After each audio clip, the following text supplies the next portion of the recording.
Hola amigas y amigos, Abel Reynoso, un gusto en saludarlos. Bienvenidos una vez más a Narcomentarios. Estamos haciendo un pequeño recuento de la historia del uso de las drogas en Estados Unidos. Es una historia apasionante porque es sumamente importante entender el consumo. Como somos los consumidores más grandes de droga del mundo, tenemos la obligación, si vamos a hablar del tema del narcotráfico, de hacer un repaso de por qué en este país el consumo de droga es tan relevante, que no es una cosa que ocurrió y que se desató en los últimos 10, 15, 20 años, sino que viene ya por generaciones, por más de 100 años, mucho más de 100 años. Entonces, si entendemos un poco la cultura, no lo estamos excusando, no malinterpreten, simplemente que estamos dándoles a la gente que nos sigue una pequeña historia, una pequeña reseña de dónde comienza todo esto, cómo ha llegado. Y hemos llegado a una época muy importante, porque ya estamos digamos, en el crepúsculo de cómo el narcotráfico se desarrolla. Esto es muy importante. O sea, el consumo de drogas siempre ha existido, pero hubo momentos claves, en ciertos momentos de la historia, particularmente de aquí de Estados Unidos, donde el narcotráfico explota y se convierte en el problema mundial que es hoy en día. Pero antes de llegar ahí tengo que cerrar el ciclo del consumo. Y si recuerdan los videos anteriores, hablamos de los cambios a través de ciertos años que fueron pasando. Desde 1800 en adelante ya pasamos por la época ya más moderna, los 50, estamos en los 60, luego ya estuvimos en la época de los 70, donde aparece la primera frase famosa hecha por Richard Nixon de la guerra contra la droga, que 50, 60 años después todavía nos sigue afectando, amigos y amigas, pero ya vamos entrando en por qué eso se ocurre y cómo se desarrolla. Y ahora ya estamos en los finales de los 70, que es muy importante porque ocurre un cambio muy relevante que no había ocurrido anteriormente. Y no me quiero desviar mucho todavía y entrar en el narcotráfico, pero ya estamos al borde, ya estamos al precipicio. Entonces, lo que ocurre entre los finales de los 70 y los principios de los 80, hay un cambio social también, hay un cambio de consumo, hay un cambio económico que va a influenciar directamente en el crecimiento digamos, del consumo de droga en Estados Unidos, y que obviamente va a tener un efecto tremendo en la producción, en el contrabando y en el famoso tema que tanto nos llama la atención, que es el narcotráfico.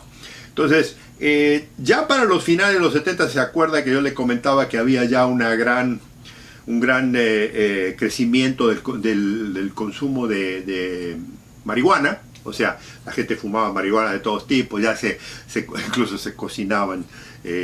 O sea, todo lo que usted apenas está conociendo o conoció en su país, esto empezó todo acá. O sea, acuérdense que yo le digo que la influencia de Estados Unidos a veces, aunque muchos la odian y muchos odian este país, hay muchas cosas que inevitablemente salen de aquí y trascienden a través del mundo. Y en el tema de las drogas, precisamente hubo mucho de eso. Entonces, la marihuana aquí se la experimentó y se la mezcló con cuantas cosas, desde fumarla hasta ungüentos, cocinar con ella, en fin, un montón de cosas con tal de consumirla, ¿no? Aceites, elixires, de todo tipo. Pero ya al final de los 70 ya empezó un cambio que empezó a influenciar un poco más la cocaína. Y la cocaína, el tema de la cocaína en Estados Unidos, que siempre existió. O sea, ¿te acuerdas de 860, de 1870, ya había cocaína y siempre se ha consumido? Pero sí recuerda, y le digo, ya estoy a los finales de los 70, ya empieza a los 80, ocurre algo que no había ocurrido anteriormente. Y que lo voy a explicar un poco más desde el tema del narcotráfico, de cómo la cocaína ya cobra una gran importancia, pero cuando ya hable de la historia del narcotráfico acá en Estados Unidos. Lo que quiero todavía es mantenerme un poquito más, amigos, que me aguanten para cerrar el círculo del consumo. La cocaína hasta esa época era de la élite, o sea, En todos lados se consumía cocaína, pero eran grupos muy especiales. Era Hollywood, era el ambiente de la música, eran los deportistas. ¿Y por qué? Porque primero que todo, ¿se acuerda usted? Si ustedes saben, la cocaína, la planta de coca, crece en 3 países, particularmente en nuestro continente, en Latinoamérica. Hay 2 o 3 lugares en el mundo que también se produce, pero los más importantes son Bolivia, Perú y Colombia. Entonces, todavía en los años, a los finales de los 70 y los 80, todavía no había enganchado todo eso. Entonces, el consumo de la cocaína era muy caro. Y era una buena cocaína, pero era muy caro. Y entonces, como era tan caro, los únicos que tenían acceso a buena cocaína eran la gente pudiente, o sea, la clase alta, los profesionales, los actores, los deportistas. Siempre hubo en los años, le digo, finales de los 70, principios de los 80. Y había, fíjese, para que demostrarle la influencia que había en ese momento, había un famoso póster que si usted lo busca en Google lo encuentra, que decía que la cocaína era un mensaje de Dios para decirte que estás haciendo mucho dinero. Eso era el mensaje. Y es un tipo vestido de blanco con cocaína en la mano y está apoyándose en un Rolls Royce. O sea, lo clásico, típico del consumidor rancio de la alta sociedad. Esa era la idea. Pero ¿qué ocurre? Ya cuando se empieza a consumir cocaína y ya la gente empieza a probar, aquí los comerciantes de la droga, no estamos hablando, deciden, y esto es sumamente importante porque aquí es donde realmente explota el consumo a un nivel que no se había conocido hasta ahora, de cocaína, en la que le empiezan a bajar la calidad de la cocaína. Ya había, pero no había el explote.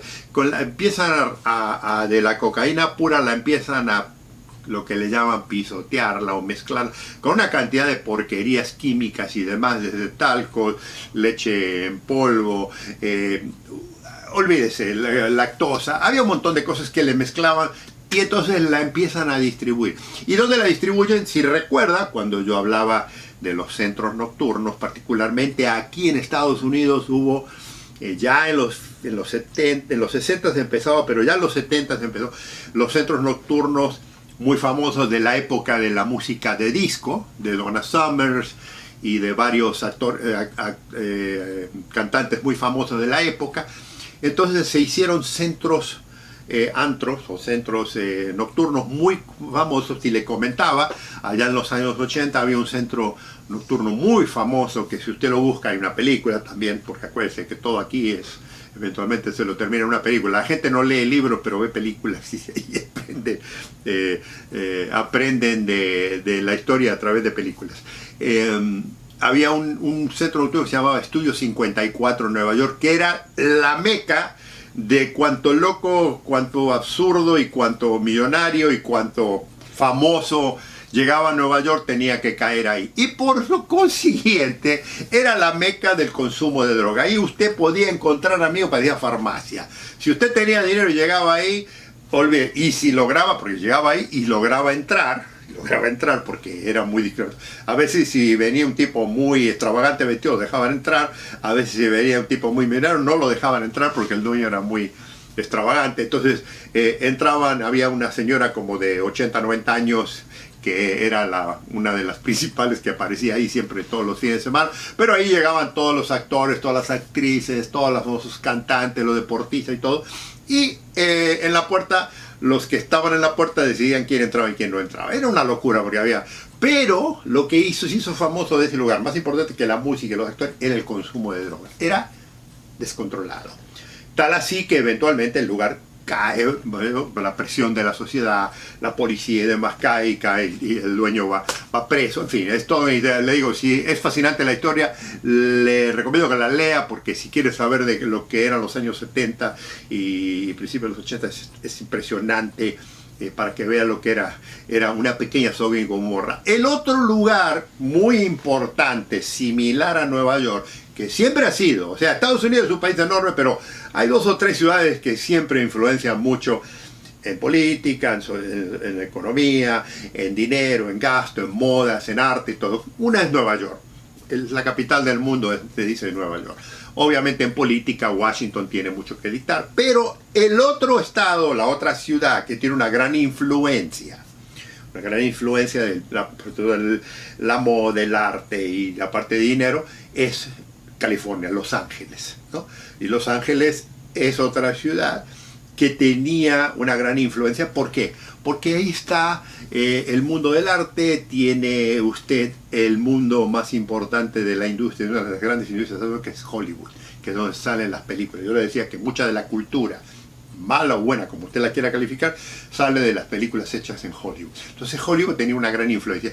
Y tenía una serie de centros nocturnos también, despamparantes. Si usted conocía California o había ido a California, tenía que caer en alguno de estos lugares que eran extraordinarios. O sea, había lugares donde aparecían lo mismo que en el Estudio 54 de Nueva York. Nunca hubo uno tan famoso como el 54 de Nueva York, pero había unos famosos en Los Ángeles, el Viper Room, que era uno muy conocido, que aparecían artistas, aparecían actores, actrices, cantantes, cómicos y todo el mundo, gente de los deportes y demás. Esos lugares influenciaban al consumo de esta droga. Pero había otro lugar sumamente importante que, a medida, y ya lo voy a hablar más en detalle, la ciudad esta, en la influencia del tema de las drogas y el narcotráfico, que influenció y que cambió la dinámica del negocio. Particularmente cuando hablemos ya del tema del narcotráfico, nos tenemos que concentrar en esto. Era la ciudad de Miami. Miami era la meca del contrabando, la meca de eso, y fue una gran influencia en el consumo, porque de Miami, tiene usted que entender que todo el mundo caía en Miami, particularmente en Latinoamérica, todo el mundo caía en Miami, y de ahí se distribuía al resto del país. Obviamente después eso fue cambiando la dinámica, pero eso ya lo voy a dejar para cuando hable del tema del narcotráfico. Miami era la capital del mundo en lo que a negocios se veía, y de ahí salía la mayor cantidad de marihuana, o sea, los kilos y kilos, toneladas que traían a Miami, y de Miami se distribuía al resto del país. De ahí salía la mayor parte de la cocaína. Eventualmente se dio a distribuir por todos lados.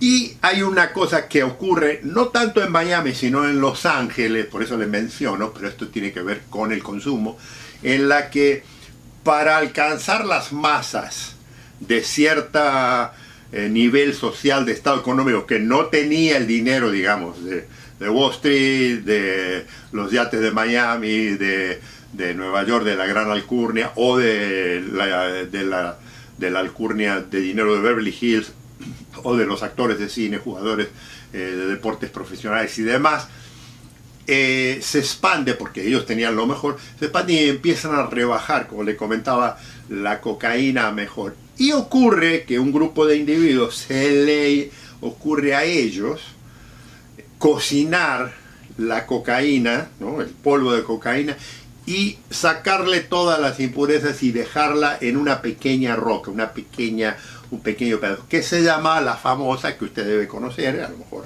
se llama el famoso crack. Crack, la cocaína crack, que es exactamente lo mismo. O sea, se hizo después, ya cuando hable del trabajo de la policía y del narcotráfico lo voy a definir un poco más, pero se hizo un gran escándalo porque decía que el crack era más fuerte, que el crack era mucho más potente, el crack era imposible y una gran epidemia. Todo un cuento porque la gente no sabía nada. Y le voy a decir por qué. Porque eventualmente se reconoce que el crack y la cocaína, digamos, en polvo, era el mismo, o sea, tenían la misma cantidad de dosis y de fuerza y de todo y de potencia, ¿me entiende? Pero, ¿qué ocurría? Y aquí viene un poco la parte de, volvemos a, ¿se acuerdan cuando hablaba de que las leyes de drogas son muy discriminatorias? Si a usted lo agarraban con un poquito de cocaína, a lo mejor le daban 6 meses, 1 año, 2 años. Pero si a usted lo agarraban con un poquito, con una piedrita de crack, porque eran como sal muera, como sal gruesa, lo agarraban, le podían dar 20 años de preso. O sea, así de extraordinario estas cosas, era una locura. ¿Y quiénes eran los que fumaban el crack? generalmente los afroamericanos, generalmente en los barrios más pobres, y sí hubo un gran consumo, porque además era mucho más fácil de transportar, mucho más fácil de vender, porque las ponían en unas envolturas de aluminio muy pequeñitas y las traían escondidas en la boca, las escondían en el cuerpo. Entonces era facilísimo y empieza a bajar la calidad y empieza a distribuirse. El crack, con la cocaína rebajada, causa una sensación en el resto del país y explota esta nueva era. Ya estamos en los años 80. En los años 80, de pronto, con la demanda, con la gran demanda que hay, porque le digo, el crack cambia un poco el tipo de persona que consumía. Se recuerda que decía que era una élite la que consumía ciertas drogas, la cocaína particularmente. La heroína siempre fue muy particular.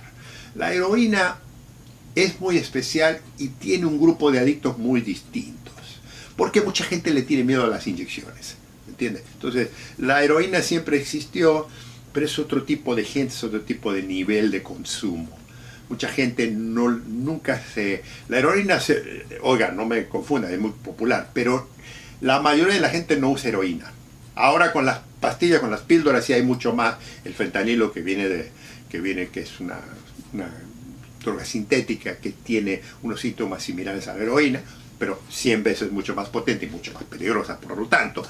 Es lo que ha causado la sensación, pero la heroína nunca arrancó tan fuerte, pero la cocaína sí, cuando se desató y usted la podía conseguir en cualquier lugar. Amigos, amigas, le aseguro que si usted estuvo de joven y se crió, estuvo en la juventud en los años finales de los 70, en algún centro nocturno donde usted habituaba, en su país, le aseguro que ya esto era la sensación, ¿no?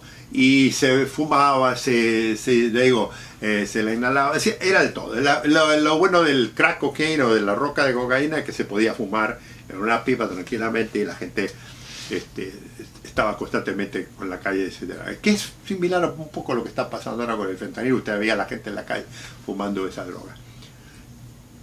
Eso cambia la dinámica totalmente en Estados Unidos, porque ya para la noche hay que consumir cocaína, para la noche hay que fumar marihuana, para la noche hay que tomar metanfetamina, porque además la gente quería durar toda la noche, ¿no? En el antro, en el centro nocturno, bailar toda la noche para luego ir a desayunar. O sea, era la sensación.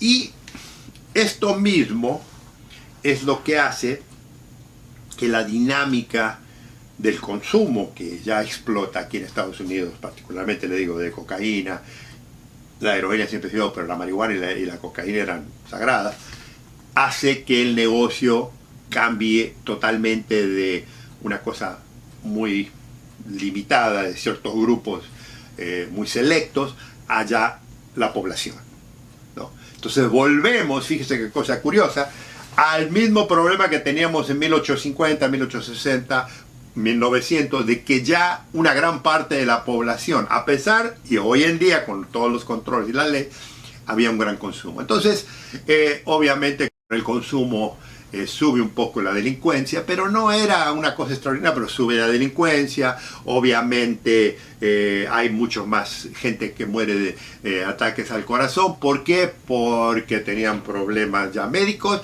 y cuando alguien tiene problemas, serios problemas de salud, y decide consumir droga, se expone, como ya lo hemos hablado, se expone a un paro cardíaco, se expone a problemas de infecciones. O sea, hay un montón de situaciones que pueden afectar. Entonces hubo varias gentes que tuvieron, particularmente porque fumaban, le digo, el crack, que era lo mismo que la cocaína, el crack. Y hubo un evento aquí muy famoso de un jugador de básquetbol, un chico que era un jugador de básquetbol muy conocido, que lo habían reclutado para uno de los equipos más importantes de básquetbol de Estados Unidos, y cuando él iba a empezar su carrera, consume en una de esas fiestas que nunca faltaban, consume un poco de ese crack, le da un ataque, un paro cardíaco, y se queda ahí. Eso causó una sensación y forzó a que el gobierno de pronto explotara y dijera: ¿cómo? Ve, estamos descontrolados, la droga está superándonos, hay un consumo total, no hay respeto a la ley, no hay respeto, o sea, Y le digo, yo fui parte de toda esa época, porque fue al final de los 70 y principios de los 80 donde yo ya estaba en la policía de Los Ángeles y ya trabajaba como agente encubierto. Entonces veía el consumo. Y le digo, y estaba el consumo de la metanfetamina, estaba el consumo de la marihuana, estaba el consumo de la heroína, estaba el consumo de Pero la cocaína es la que cambia un poco la dinámica. Circa 1977, 78, 79, y ya para los 80, ya se descontrola totalmente, y entonces, al descontrolarse, el negocio explota. El negocio explota porque ahí ya cambia la dinámica, porque ya no era 1 o 2 kilos, y no era un grupito nada más. Ya empiezan a ver cómo van a llegar mejor, porque la demanda era muy grande. Y le digo, en esa época, le cuento, en esa época un kilo de cocaína en los años mediados de los 80, estaba en 35 o 40 mil dólares, depende de donde usted estaba, que era un dineral. O sea, era increíble pagar ese dinero, pero había gran consumo. Entonces, todo eso, ese dinero, atrae un grupo de negociantes, de comerciantes, narcotraficantes. Todavía los carteles no existían, todavía eran locos, individuos organizados, pero no. Pero con esa presión el gobierno de Estados Unidos dice, vamos a declarar, vamos a reactivar y vamos a ponernos no solo a controlar el consumo, que nunca lo controlaron, sino que vamos a atacar el problema de la droga a nivel internacional, como lo intentó hacer Nixon 10, 15 años anterior, que nunca le resultó. Entonces aquí cambia la dinámica del consumo de droga en Estados Unidos, y le digo, del 80 en adelante el consumo de droga ha ido incrementando, porque además ha bajado en la población. O sea, hasta esa época eran los profesionales, la gente de mucho dinero. Ya después empezó la clase media, y ya después de los 80 en adelante empezó el público en general, el pueblo. La gente ya empezaba a consumir a niveles ya bastante extraordinarios. Entonces se vio forzado, pero nunca se perdió totalmente el control. Entiéndame esto, nunca hubo ese descontrol total de que todo el mundo se drogaba. En este país nunca se pasó eso. O sea, ese es otro mito, es un entendimiento de que todo el mundo acá se droga, de que todo el mundo consume cocaína, de que todo el mundo consume heroína, de que todo el mundo consume marihuana. No, hay focos obviamente de consumo que se han mantenido, pero es una cantidad, y hablamos de los adictos, es una cantidad de 10-15%.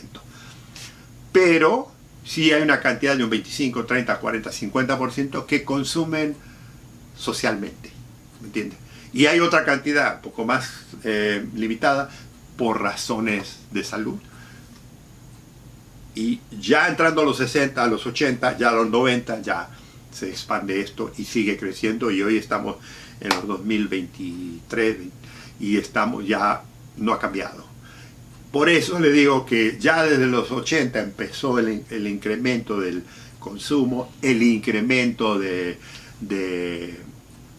cargamento de droga que llegaba a Estados Unidos, y entonces se ha expandido enormemente. Entonces los he llevado desde el principio al fin, amigos y amigas, para que más o menos entiendan cómo viene cronológicamente el uso. O sea, empezamos con los primeros pobladores en 1600, que eran alcohólicos muy conocidos. Después ya en 1800 empieza el consumo, se descubren algunas drogas y la guerra civil afecta y empieza el consumo de la morfina y luego de la heroína, la cocaína. Ya para 1900 tenemos el 50% de la población utilizando drogas ilegalmente con ayuda de los médicos. Viene luego varias guerras más, viene la Primera Guerra Mundial, viene la Segunda Guerra Mundial, viene la Guerra de Corea, viene la Guerra de Vietnam, que son focos importantes, y en ese proyecto va creciendo y va incrementando relativamente. También tenemos un poco la ley seca que ayuda un poco el consumo,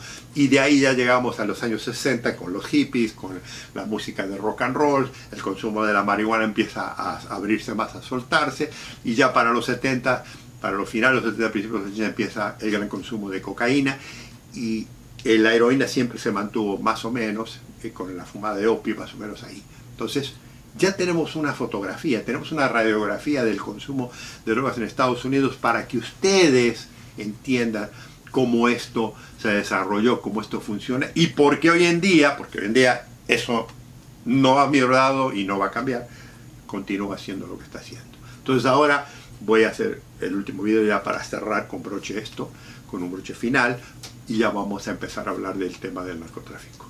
Pero para eso los invito a que se inscriban si no lo han hecho, los invito a que nos hagan comentarios, preguntas si tienen alguna, y los invito a que nos vemos en el próximo video. Un gusto en saludarlos.